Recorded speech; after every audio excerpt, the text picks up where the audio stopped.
मतदान केंद्रावर अधिकारी आणि कर्मचाऱ्यांच्या वतीनं ही सगळी टेस्टिंग आणि मतदारांना मतदान करता यावं यासाठीची पूर्ण तयारी केलेली आहे।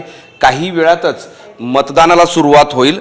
जवळपास छत्रपती संभाजीनगर जिल्ह्यातल्या 2282 मतदान केंद्रावर हे मतदान होत आहे।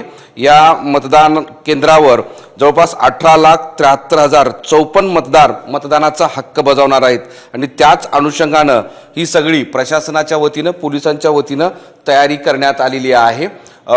ज्या मतदान केंद्रावर गर्दी होईल किंवा असंवेदनशील मतदान केंद्र आहेत तिथे पोलिसांची मदत घेतली जाणार आहे। त्या ठिकाणी बंदोबस्त मोठा तैनात करण्यात आलेला आहे।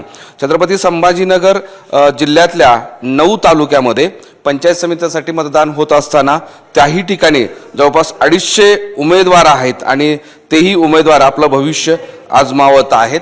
आता या मतदानाला सुरुवात झाल्यानंतर मतदानाचा टक्का किती होतो ते पाहणं तितकंच महत्त्वाचं असणार आहे। आता ही जी यंत्रणा काम करते, अधिकारी काम करतायत की EVM मशीन संदर्भातले सगळे कामं करतायत, त्यानंतर या इथे मतदान केलं जाणार आहे।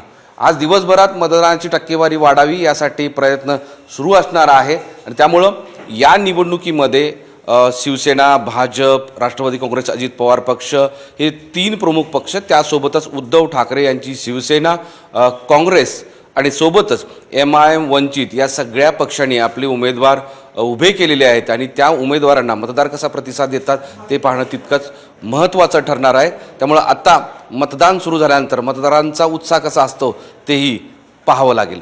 मोहम्मद इरफानचा माधव सावरगावे, साम TV, छत्रपती संभाजीनगर।